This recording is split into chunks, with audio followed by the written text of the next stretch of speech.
All right, good evening and welcome into KC Sports Tonight. I am Mark Poulose alongside superstar Katie Maher out here at KC Monarchs opening day. Katie, we're going to get to the Monarchs in a bit, but out here at the ballpark, we saw a line outside. Pretty exciting day for baseball. Yeah, and the gates don't open until 6. That line's been there since about 5 o'clock, so that's kind of exciting for the Monarchs here on opening day. It's going to be a good one. I'm excited. Certainly some excited fans, some big changes here coming to the Monarchs, but we'll get to that in just a bit because we have some big topics to talk about today, starting first with, of course, Chiefs' #1 receiver, Rashee Rice. Now, Rashee Rice last year was sentenced to 5 years of probation and 30 days in jail for his role in a street racing incident where he was racing a friend of his and they hit another car and they caused an injury, and it was a very serious situation. It was a felony car crash. He was charged. I believe he actually left the scene and all this stuff. It wasn't good. But then the justice system said, hey, Rashee, you're a young man. You have a promising career. We're going to kind of, in my eyes, kind of cut you a break. We're going to give you 5 years of probation. We're going to give you 30 days in jail that you can serve at any time you like. You just have to do your probation and keep your nose clean, not do anything about that. Rashee Rice today, we find out that he has tested positive for marijuana, which was in violation of his probation. He is now going to jail for 30 days. Now, that means he will not be at voluntary OTAs. He will not be at mandatory minicamp. So, Katie, for me, personally, this is kind of my last straw with Rashee Rice. Like, this might be strong for some people, but I think the Chiefs might need to take a stand. Like, this might not be a guy that deserves to be in the Chiefs organization. When you heard the news today that he had violated his probation, smoked marijuana, and is now going to jail for 30 days, what were your thoughts? I think a lot of fans would agree with you. And I mean, after, the first incident and then, other things, there was kind of just been this growing feelings like that throughout the fan base. And for me, when I heard this, it was just kind of like, again, another thing. It's kind of hard to not be a little frustrated about it, especially when, from a football point of view, he's their #1 receiver. People are counting on him to perform well for the team and to not get in trouble and to not do things that are going to keep him away from the NFL. And this is very much a thing that could, because it continues to just show this pattern of behavior. It's frustrating when last summer he got up on the podium at training camp and, it was something we were all waiting for so long because it was the first time we heard from him since his arrest and since, the incident down in Texas. And he got up there on the podium and he told people that, he had changed and he had learned better and he did all this work on himself and he was young and dumb and did something stupid, but he really was gonna, turn himself around. And then there are clear rules that you have to follow, and they're easy to follow. They really are. And so when things like this happen, it's just, you're like, why? I think a lot of Chiefs fans and a lot of people in football in general have just been waiting for the light bulb to turn on for Rashee Rice, because I know when the Chiefs took him in the second round, he was a guy that a lot of teams had first-round grades on just because of his ability, but some teams, I've read reports, took him completely off the board because of his off-the-field situations that we've seen over his course of his career here in Kansas City. But I think what is most troubling about this, to me, is there's nothing wrong if you're legally smoking marijuana. Plenty of people do it. It's nothing against the law. It's not legal in Texas, obviously, #1, where he was on his probation. But the big issue here is that Rashee really screwed up a couple years ago. He could have literally killed somebody with his street racing incident. He gets the justice system, in my opinion, bends over backwards for him because he's an NFL football player. Yeah. He gets 5 years of probation, 30 days in jail. He can do those 30 days at any time. If you and I had did what he did, that we would not have got this sweetheart deal. He gets a sweetheart deal, and then what does he do? Violates it. And that's a guy, in my opinion, the Chiefs have kind of stood by this guy. The Chiefs have kept him within the organization. This is a guy, the Chiefs have to make a stand and say, is this how we want to represent our organization out there in the public? Because there are plenty of people that know about the Chiefs that don't really care about football. And we go, we know Patrick Mahomes, we know Travis Kelce, and we also know there's this guy, Rashee Rice, who's, he got in a street racing incident, then he violated his probation, and then he had to go to jail. Like, those are not things that can happen, especially, Katie, you were talking about it. He's going to be, or was supposed to to be the #1 wide receiver for the Chiefs this year, and he knew that, and he still decided to make these decisions. And then number two, if you start looking at just the football side of these things, the Chiefs next year are going to have Justin Fields maybe for the first couple games, and then they're going to have a quarterback, Patrick Mahomes, who's hobbled, who's not going to be able to run around. He's going to need receivers to get open, and his #1 receiver decides to put himself above the team, above the justice system, and test positive for marijuana. So, Katie, for me, I know some fans are probably going to disagree with this. It's the last year of his deal. He's not getting a new one in Kansas City. I think the Chiefs should move on.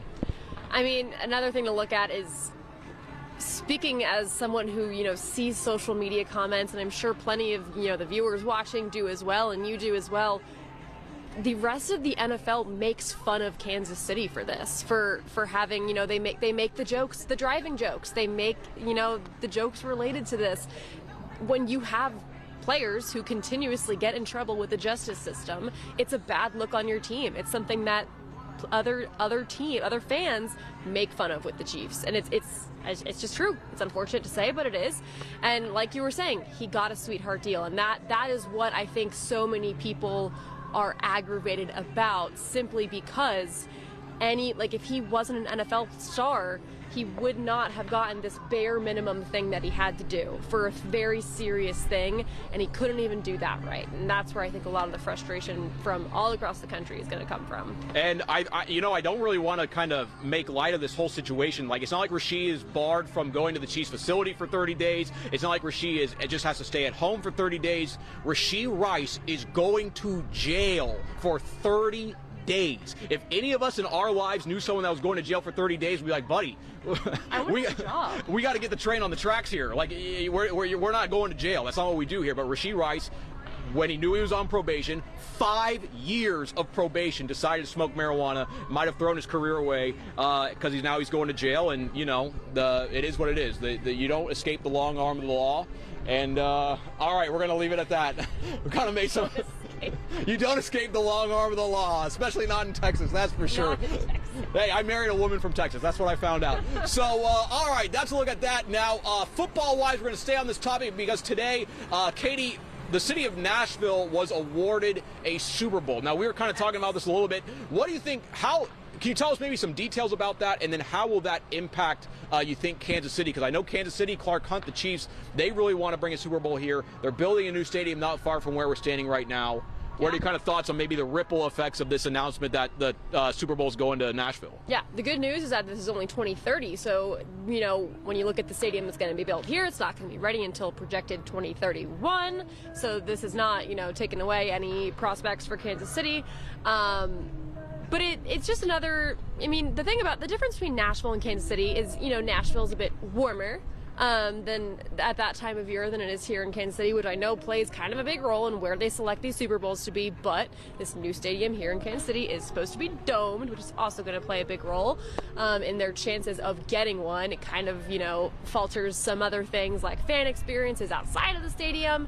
But yeah, it's exciting for the Titans and Nashville, especially because the Titans have just been so god-awful for years. So at least it's something for them to look, football fans in Nashville, to look forward to, because they're just horrible. And they do have Cam Ward, and we've said a bunch of times talking about Cam Ward, we both think he is going to be really, really good in the NFL. He's just a victim of being on a horrible team. That's right. That's kind of just digging itself up out of the dirt. The Titans, they get rid of Mike Vrabel, and then he goes to the Super Bowl with the Patriots in year one there. And then he might go to Sedona with Diana Rossini. Maybe. I wasn't going to bring it up. Hey, it is what it is. We all make choices in life. It is what it is. But yeah, Nashville's kind of just been through the gutter with football lately, I think. So this is a cool thing for them. And yeah, it's exciting. Maybe the Chiefs are there in 2030. I agree with almost 99% of what you said, but the one thing I guess that is a big difference to me is Nashville is a vacation destination. Yeah. For a lot, and you kind of look at some of these places that they've had Super Bowls recently. New Orleans this year, San Jose. San Jose not necessarily a destination, but San Francisco certainly is. I know when I was working in Minnesota and the Super Bowl was there, the people of Minnesota very excited to have. I believe it was the 2018, 2019 Super Bowl, somewhere in there.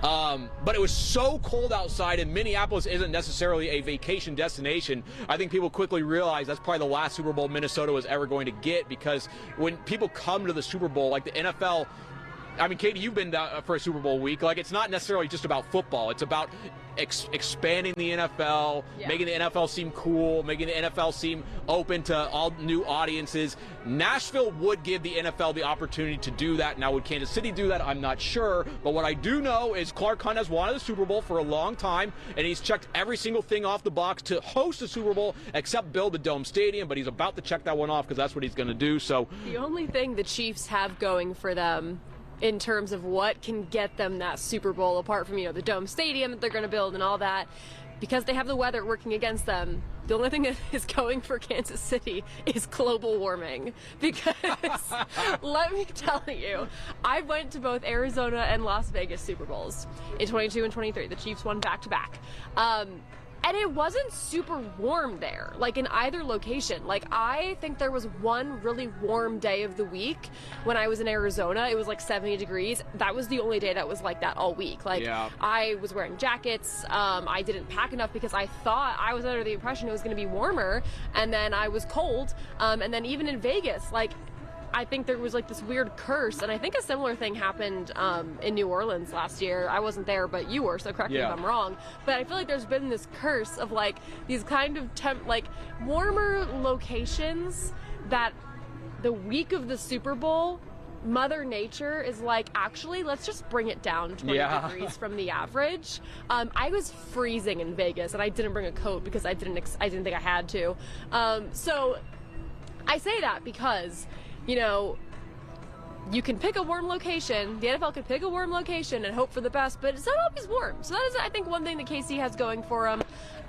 If they just build up enough stuff here and prove, with the World Cup and things like that, that they can host an event like that and have things for fans to do despite it being a little miserable out, they stand a much better chance for sure, but, still fun for Nashville.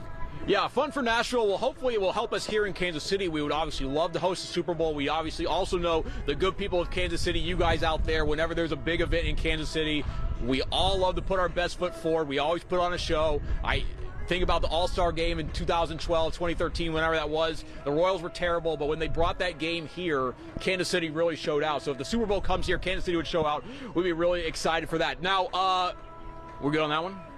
Here we are, baseball. We're going to talk about the KC Monarchs in a little bit, but we have to talk about the Kansas City Royals. Last night they lost to the Boston Red Sox 3-1. The Royals have now lost 7 of their last 8 games. Now, Katie, the Royals are at, thumbs down. They are at 20-28 on the year.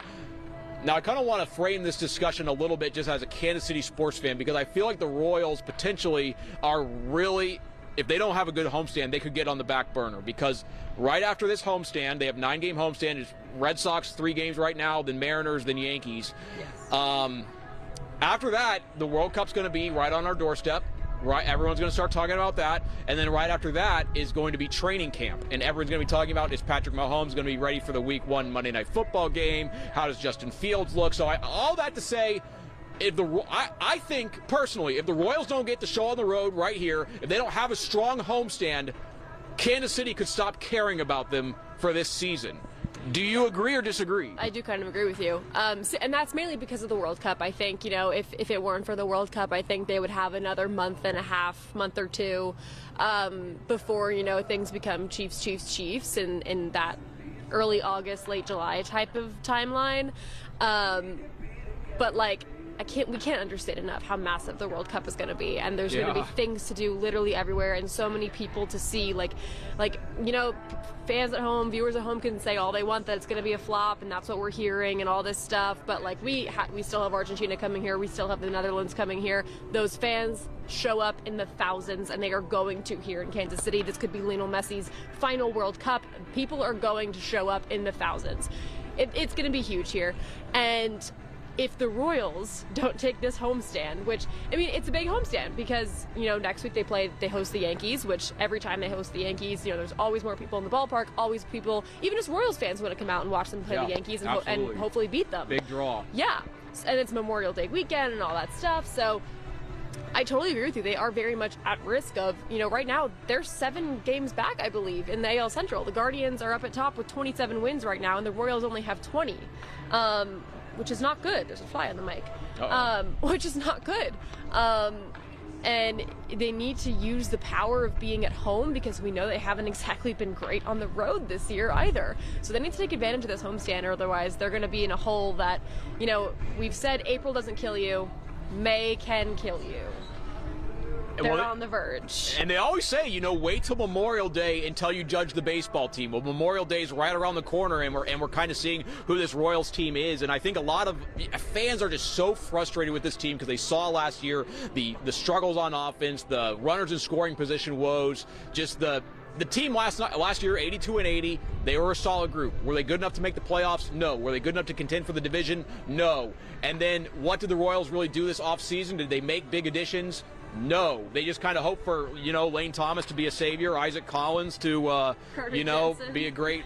It's kind of unbelievable. And then like Jack Caglione is sitting there on the pine when he's one of the best hitters on the team. It's just like Kansas City sports fans at some point this summer are going to be asked, do you want to watch like Lane Thomas and company score 1 run, or do you want to watch like Leo Messi come to Kansas City? And you bring up a great point when you talk about Jack Caglione constantly not being in the lineup, and Carter Jensen as well. These are 2 young, exciting guys that fans want to root for. And they have fantastic games, and the very next game, they're not in the lineup. And guess what? The Royals don't hit the ball. and then it's the bottom of the 9th, and they're down 2 runs, and they're trying to bring it home and make a come from behind win. So then they throw them into pinch hit, and I'm like, well, why didn't you just have them in there if they're so good? No, that's a tremendous point, because it's not just that Jack and Carter are good young players, which they are. It's also that the fans are excited about them. Like, when you go to the ballpark, you have to make the decision to buy a ticket. And the people that are kind of flipping that decision are Jack Caglione, are Carter Jensen. Those are the guys that people want to go out and pay money to see. And when they aren't in the lineup, when they aren't on the field, fans kind of get unhappy. I mean, and they're spending their hard-earned money. Like, it's not cheap to go to a Royals game. If you're going to spend money, like more than $100 to take your family out there, like, you want to see Carter, you want to see Cags, and you want to see a victory. So hopefully the Royals can get that done tonight. They've lost 7 of their last 8. First pitch out at Kauffman Stadium is at 6:40 p.m. And even though we did tell you all that stuff, there's good news for the Royals, because they play on Friday right here, your favorite station, KCTV5. First pitch is at 6:40 p.m. against the Seattle Mariners. And guess what? You know the stat. The Royals 2-0 on KCTV5 this year, so we'll see if they can, 2-0 count. Good hitters count. That's what's going on with the Royals. But we are here at Legends Field because it is the home opener for the Kansas City Monarchs. There are so many changes out here to the ballpark, to the organization, a lot of stuff going on. Now, Katie, you were at Monarchs Media Day. You talked to the new owner. Can you tell us a little bit about him, and then obviously some of the things that he wants to do out here? Yeah, so I think the biggest, most important thing to know about their new owner, Quinn Studer, is that this is not his first rodeo, and this is not his first ballpark. He owns 2 minor league affiliates of the Miami Marlins out in Florida, so he knows what it takes to put on a show at a minor league ballpark type of area, an experience. And speaking from my own experience growing up going to minor league games, like when I went to the Blue Claws games, which they're an affiliate of the Phillies, they were some of the best memories of my childhood that I still remember to this day, how much fun I had at the ballpark with my family. And it's because of the things that go on around the baseball. Here in Kansas City, I think fans care a little more about what you actually put on the field, which Quinn Studer actually recognized when we talked to him. I asked him, like, what do you know about Kansas City fans? Because he's not, like, from the area, and he only has experience out in Florida. And the first thing he said to me was, well, they care more about winning and losing than the fans that I'm used to. And that is definitely true, because being from the East Coast, and you went to college in Florida, so you've also experienced life out there. I think people just care more a lot about sports here and how good their teams are. You don't want to just spend $5 to come here and just like sit around. You want to spend $5 a ticket to come here and like watch some good product. Maybe if you can't afford to go to a Royals game, that type of thing. So that was something that stuck out to me, was just how focused he is on the game day environment that they want to create here, which I think is like #1 thing. to draw people in with a team that's not a major league team and it's not technically a minor league team, you got to have a good experience. So he talked about that. He talked about how they want to have the staff be incredibly attentive to the bathrooms, which, look, as a girl, I care how clean a bathroom is anywhere I go. So especially a sporting event, especially a sporting event where a lot of people are using the same bathroom. So I like that from him. He also said that they want the staff to come through and clean up trash every 3rd, 5th, and 7th inning. They want to have staff-led sing-alongs in the 7th inning. He wants the players to be more interactive with fans, sign autographs every single game, don't turn anyone down, all that type of stuff. So, yeah. Those are my biggest takeaways, I think, and it's going to be an exciting adventure, and the guy knows what he's doing, which is, I think, the most exciting thing about it. Yeah, he really is bringing a wealth of experience here to Kansas City. I'm a big golf fan, so I like to put this factoid out there. One of the minor league teams that he co-owns with Bubba Watson, the Pensacola Wahoos. So Bubba Watson, a 2-time Masters champion, kind of cool to see his co-owner now owns the Monarchs here in Kansas City.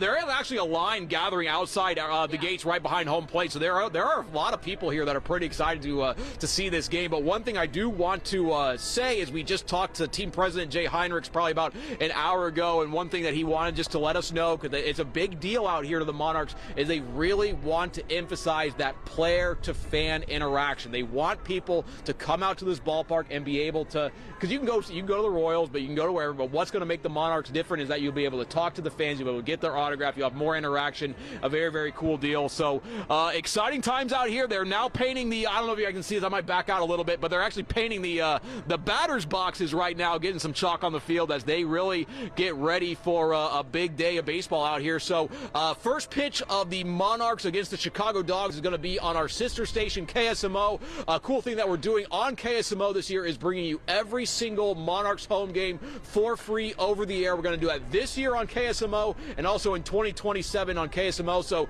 here at KCTV5, great media, we are all very excited for the Monarchs season to get going, and we'll see what happens tonight. Katie, any thoughts on that? Nope, we are just ready to get going, and tune in at 10 o'clock tonight for an update on how things went here tonight. Amen to that. All right, guys, let's look at KC Sports Tonight here on this Tuesday, May the 19th at the KC Monarchs home opener. Coming up tonight at 6, we're going to have a preview of their game and also get into more on the Rashee Rice and the KC Royals. You won't want to miss that. But until then, take care.